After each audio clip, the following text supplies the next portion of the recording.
हम day one से बात कर रहे हैं जब ये फर्स्ट राउंड चला था कि एसोसिएट नेशंस या lesser teams in terms of experience क्यों अपने ऊपर प्रेशर डालना चाहेंगे स्कोर बोर्ड का। आज जब एडम माकरम ने एक्चुअली जब सुबह बात की थी और देखा पिच, तो उन्होंने कहा कि हम बॉलिंग करेंगे, देयर समथिंग। बट इवनिंग के मैच में सिकंदर रजा का पहले बॉलिंग करना और सामने वाली पार्टी को इन्वाइट करना, जानते हुए कि वो रन रेट की तलाश में है, आपने बैल मुझे मार वाली बात कर दी। अब फिर ये जवाब तो सिकंदर ही दे सकते बैल किसका था जी? सवाल भी बैल सिकंदर किसका का, था? जवाब भी सिकंदर का है, बैल किसका था? नहीं, मुझे भी नहीं समझ आया वेरी ऑनेस्ट। अगर मैं क्रिकेटिंग पॉइंट ऑफ व्यू से देखूं कि एक टीम जिसको चाहिए नेट रन रेट और जिनकी बैटिंग आपकी बॉलिंग से बहुत लाइक उनकी बैटिंग बहुत सुपीरियर है ना, अगर आप उनके इंटरनेशनल एक्सपीरियंस की बात करें, उनकी परफॉर्मेंसेज की बात करें, तो ऐसे बैटिंग ट्रैक के ऊपर आप 190 क्यों नहीं कर रहे और उनको चैलेंज कर रहे कि यार हम 190 करते हैं, वो will put you under pressure. और मुझे क्या, मैं इसको जवाब मेरे पास नहीं है, लेकिन मुझे लगता है कि एक मिस्टेक थी जो जिम्बाब्वियन क्रिकेट कप्तान ने की। वेस्ट इंडीज के अगेंस्ट भी 250। नहीं, देखें, ये अब वो जवाब दे सकते हैं कि why they think that they will chase on those tracks जहां पे आप 190 खुद कर सकते हैं, वहां पे 250 करने के प्रेशर में आप क्यों आगे। तो मुझे लगता है कि ये एक बैड डिसीजन था from the captain the management हुआ। आज है ना दी मैनेजमेंट कैप्टन न्यूटन बने सी बहुत साइंटिफिक थी अप्रोच थी, उस वजह से ये चीज की। It's a common sense. आपको जब पता चलता है, इट्स अ कॉमन सेंस। आप टॉस जीते हो, आप बैटिंग करो 190 करो, उनका कॉन्फिडेंस डेंट है। आप उनकी बॉलिंग ने कुट खाई हुई है पिछले मैच में, आज आप फिर उसी मोमेंटम को लेकर जाओ, मारो इनको। Further to a conversation that was happening before the break, which was about out of form players. Abhishek Sharma भी out of form थे हफीज, लेकिन उनको भी बैक किया गया और उनकी क्वालिटी का आपको पता ही है, सबको पता ही है। आज उन्होंने फिर से परफॉर्मेंस दी और क्या जबरदस्त परफॉर्मेंस थी। देखें, वो अच्छे प्लेयर तो हैं और मैंने पहले कहा था कि जो टीम आपको बैक करती है वो आपके कैरेक्टर की वजह से करती है, आपके इम्पैक्ट की वजह से करती है और आपके पॉजिटिव एटीट्यूड की वजह से करती है। मुझे लगता है कि अभिषेक शर्मा से तमाम मैनेजमेंट बहुत खुश है क्योंकि वो जब खेले हैं, he is very impactful player. उन्होंने जो 3 मैच में जिसमें 0 की बात की जाती है कि जो 0 पे आउट हो गए, मैंने पहले भी बोला था कि उनके 0 पे आउट होने में वो इंटेंट मौजूद है जिसकी वजह से वो खेल रहे हैं, इसलिए टीम मैनेजमेंट उनको बैक कर रही है। He is not out of form but surely he is getting out on the first ball, second ball. He is not damaging the whole cause of the team, क्योंकि पूरी team किस लिए खेल रही है, एक विनिंग कॉज के लिए।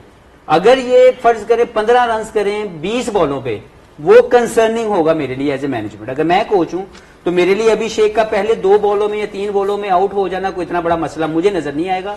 लेकिन अगर वो 20 बॉल खेल के 10 करे, 12 करे, फिर मैं सोचूंगा यार there is something wrong. So I think they back the intent of Abhishek Sharma and the way he batted today, it shows the confidence. It must have given a great confidence to the management back in the dugout कि मैं वही अभिषेक हूं जिस पे आप trust कर रहे हैं। मैंने अपने आप को 1.5 होशियार नहीं बनाया, जो मैं बात करता हूं कि खामखा अपने आप के ऊपर वो खोल चढ़ा लेना जो आप में मौजूद नहीं है। तो मुझे लगता है कि उनके इंटेंट को उन्होंने खुद बैक किया, उनकी टीम ने बैक किया और आज उन्होंने वो डिस्प्ले किया जो अभिषेक शर्मा के साथ मुंसलिक है। और उन्होंने ये भी मेंशन किया सिकंदर के आई थिंक अपने इंटरव्यू में कि आई टुक सम टाइम, एंड वही वाली बात जो होती है कि कभी कभार आपको थोड़ी बहुत एडजस्टमेंट्स करनी भी पड़ती हैं as a player if you are not able to score runs immediately.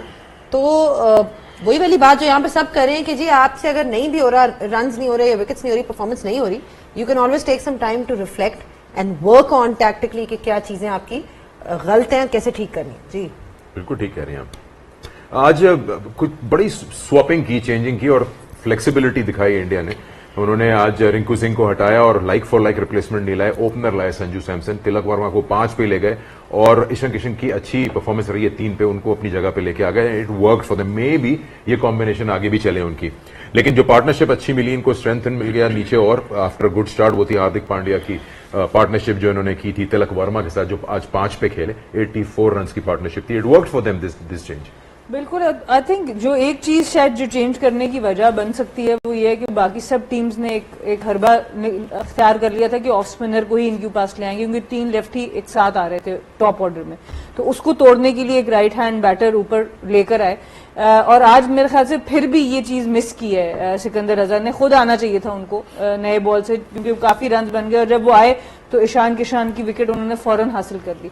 तो मे बी जो इसके पीछे जो इतना मेजर चेंज है कि नीचे से एक प्लेयर निकाल के आप ओपन पे चेंज कर रहे हैं, वो जो 3 लेफ्टीज इकट्ठे आ रहे हैं उसको शायद उन्होंने चेंज करना था, क्योंकि आपने देखा एडन माकरम भी आए इनके अगेंस्ट, सलमान आगा भी इनके अगेंस्ट आए, फिर एक और मेरे ख्याल से नेदरलैंड उन्होंने भी ऑफ स्पिनर से स्टार्ट किया। तो मे बी उन्होंने प्रोएक्टिव करने के लिए कि हम थोड़े से बॉलिंग प्लान दूसरी टीम्स के भी डिस्टर्ब करें, और ये उनके पास भी है बिकॉज प्लेयर्स इतने रेडी हैं, मैच रेडी हैं कि वो डिफरेंट पोजीशंस पे आके खेल सकते हैं। क्या ये लगता है यही कॉम्बिनेशन शायद ये अडॉप्ट कर लें बाकी मैचेस के लिए? ये हो सकता है, हो भी सकता है और हो नहीं सकता, ये तो आई थिंक आगे डिपेंड करेगा। अक्षर पटेल को भी मेरे ख्याल से ना खिलाना साउथ अफ्रीका के मैच में एक रीजन ये भी हो सकता है कि आप अपने सारे बॉलर्स ना दिखाएं बिफोर द वर्चुअल फाइनल और सेमीफाइनल, आप थोड़ा सा चेंज करते हैं ऐसी चीज को, ये भी लोग उस ग्रुप मैचेस में दिमाग में रखते हैं, बट उनको शायद अंदाजा नहीं था कि इतना बड़ा मार्जिन चला जाएगा और वो एक डिफिकल्ट पोजीशन में आ जाएंगे। जहां पे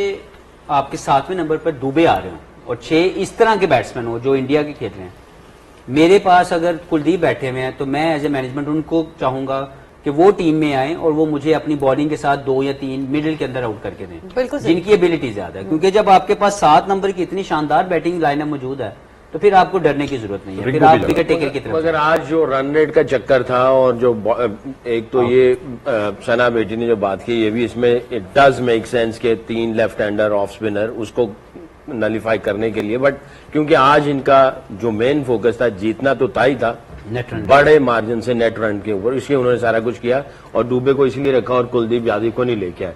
बाकी एक पॉइंट ये है कि अक्षर पटेल को पिछले मैच में नहीं खिलाना, आई थिंक वो गलती कर गए।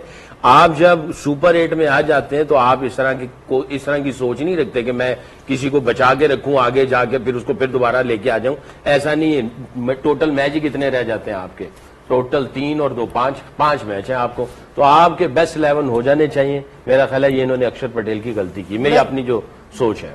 अच्छा, बेस्ट 11 में एक जो इनका प्लेयर है, उमर आपसे ही बात कर लेते हैं, Hardik Pandya add so much balance to this side. I mean हम हमेशा बात करते हैं having a complete allrounder who can bat, who can bowl 4 overs as well if required, and वो दोनों में ही डिलीवर करते हैं। आज उन्होंने 50 की 23 बॉल्स में, और पार्टनरशिप जो उनकी एंड वाली थी, आई मीन वो देखने वाली है कि किस तरह से वो जब भी टीम को जरूरत पड़ी है, जब भी टीम को जरूरत पड़ी है इंडिया को, he has always delivered. We seen it against us as well, Pakistan के मैचेस में भी उन्होंने बहुत मैच विनिंग परफॉर्मेंस दी, आज भी ये देख लें इनकी परफॉर्मेंस। देखिए बिल्कुल, हमने ये मैच से पहले भी हमने डिस्कस किया था कि हार्दिक पांडे कंप्लीट ऑलराउंडर हैं, उसको अगर नंबर 5 पे या 6 पे आप बैटिंग के लिए भेजते तो वो आराम से सुकून से आके, वो जितना बड़ा प्रेशर होता है वो उसको एंजॉय करता है, काम है अपने उसको पता है कि मेरी एबिलिटी क्या है, उसको बैक करता है, अपने स्ट्रेंथ को उसका पता है कि मैं अगर मेरा एक आध ओवर रन्स ना भी करूं तो मैं उसको बाद में कवर कर सकता हूं। आई थिंक एक कंप्लीट। और दूसरी ये कि हार्दिक पांड्या की बॉलिंग की वजह से इनका थोड़ा जो 5th बॉलर है, जहां पे ये थोड़े से अच्छे बॉल कर रहे हैं तो वो भी यूटिलाइज हो जाते हैं। इनके जो बॉलिंग लाइनअप है, इनके पास एक लग्जरी मिल जाती है कि ये अपने एक्स्ट्रा ऑलराउंडर खिला सकते हैं या बैटर को खिला सकते हैं। तो आई थिंक ये इंडिया को बड़े वो फायदा देता है हार्दिक पांड्या, स्पेशली बैटिंग में, फिर जिस तरह वो पावर प्ले में उसको यूज करता है। तो आई थिंक ये इनको एक एक्स्ट्रा क्वेश्चन है। और जहां पे इससे बॉल होता है, स्टिल आई बिलीव कि इंडिया की जो 5th बॉलिंग है वो स्ट्रगल कर रहा है, क्योंकि इनके लास्ट मैच में भी जब चक्रवर्ती को रन्स पड़े थे तो इनको फिर समझ नहीं आ रही थी कि हमने कौन से 5वें बॉलर से बॉल कराने। तो स्टिल आई बिलीव कि इनको अपनी बॉलिंग स्ट्रेंथन करनी होगी, जिस तरह सैकी भाई कह रहे थे और हफीज कह रहे थे कि आपका जो विकेट टेकिंग ऑप्शन है मिडल के ओवर में, स्पेशली कुलदीप यादव, आप उसको बाहर नहीं बिठा सकते। अक्षर पटेल वाइस कैप्टन भी है, लेकिन वो आपका विकेट टेकिंग नहीं, वो कंटेन बॉलर है, वो आपके लिए थोड़ी बहुत बैटिंग कर सकते हैं। लेकिन स्टिल आई बिलीव कि इनको इंडिया को आगे के मैचेस के लिए जहां पे अच्छी टीम होगी तो इनको बॉलिंग कंप्लीट करनी होगी। एटलीस्ट आपके 4 कंप्लीट बॉलर होने चाहिए। इफ यू अलाउ मी एक क्वेश्चन मैं गुल से, क्योंकि फास्ट बॉलिंग के एतबार से ये यार, हार्दिक पांड्या क्या रिबाडा, नगीडी इस कैलिबर का बॉलर है या प्योर, जैसे हम कहते हैं बॉलर है, पूरा प्रॉपर है? क्या इसके अंदर इतनी स्किल्स है?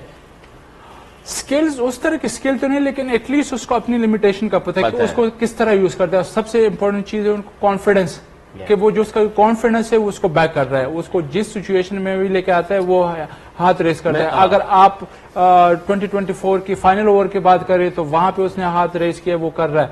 कॉन्फिडेंस आपको, अगर आपकी लिमिटेशन कम भी हो, आपकी स्किल्स कम भी हो, लेकिन जहां पे आप जिस तरह आप अगेन बात करें कि आप यहाँ से मेंटली स्ट्रांग हो और दलेर हो यहाँ से, तो आपकी परफॉर्मेंसेस बढ़ जाती है। अभी जो आजकल का जो बैट्समैन है वो चाहे ऑस्ट्रेलिया या इंग्लैंड के जितने भी टॉप के बैट्समैन है, वो ये कहते हैं क्या तुम बेस्ट बॉलर को टारगेट कर सकते हो? अगर कर सकते हो तो क्या स्किल्स हैं, माइंडसेट है, टारगेट कर सकते हो तो फिर उसको बॉक्स देते हैं, टिक बॉक्स करते हैं। क्या ऑपोजिशन हार्दिक पांड्या को टारगेट नहीं कर सकती है? अगर करती है, हाँ, करती है। है। उसके लिए उसकी वो तैयारी होती है, सिर्फ सोचने से तो नहीं ना होगा। बस जो- वो जो यही सची भाई था। जो हम मैंने बात कहा कर रहे थे- इसको टारगेट करना चाहिए। वही वाली बात है ना, ये they- टारगेटेड they- बॉलर है, इसको नहीं, टारगेट सही इंडिया तरीके के से पास और करना ऑप्शंस है चाहिए। ना, they have other bowlers as well. तो एक आधा में किसी एक्सपेंसिव भी हो गए, वो डुबे के पास चले नहीं, गए, हम ऐसे तिलक बात वर्मा नहीं, ने- नहीं, हार्दिक के लिए जनरल बात अगर बात आपकी- कर रहा हूँ कि इसको हम टारगेट क्यों नहीं करते हैं इसको, हम क्योंकि तो हमारी- हम तो हम तो सकलैन किसी भाई को भी नहीं इसमें- करते, हम तो हम अक्षर तो- पटेल को नहीं करते। हम तो इसमें विकेट दे के आ जाते हैं, जो हमारा क्योंकि T20 का मैं मैच था। इसीलिए उमर गुल से ये ये तो पूछा हमारा था कि T20 किसको का ज्यादा मैच था, पता है इसमें इसको। पावर कर प्ले दिया। में एक दो यही आउट करके देता है इंडिया वही ना, को, इसको तो- स्पेशली अगेंस्ट हमारे जब भी हमने खेला तो बहुत है। विकेट लास्ट लिए। मैच में जो हम बात कर रहे हैं कि उनका फिफ्थ बॉलर एक्सपोज हो गया था just because of Hardik Pandya को रन पड़े और उसको चक्रवर्ती को रन पड़े जो उनका मेन बॉलर है। तो हमेशा से जो अच्छी टीमें होती है वो टारगेट करते हैं प्लेयर्स को। असल ऑल्दो में प्रेशर उनके की मैनेजमेंट का मसला है। जो भी टीम इनके खिलाफ अपने प्रेशर जोन से निकली है और उनकी स्किल्स इक्विप्ड हैं, स्किल्स रेडी हैं, उन्होंने इनको फेंटा लगाया। चले इसी पे जिसने आगे नहीं जा जो रहे हैं। नहीं प्रेशर हैंडल कर सका, जिसकी गेम रेडी नहीं है टू चैलेंज द पोजीशन, वो स्ट्रगल करता है। ठीक है। वर्ल्ड कप में क्या इंडिया की बॉलिंग इतनी है कि उनको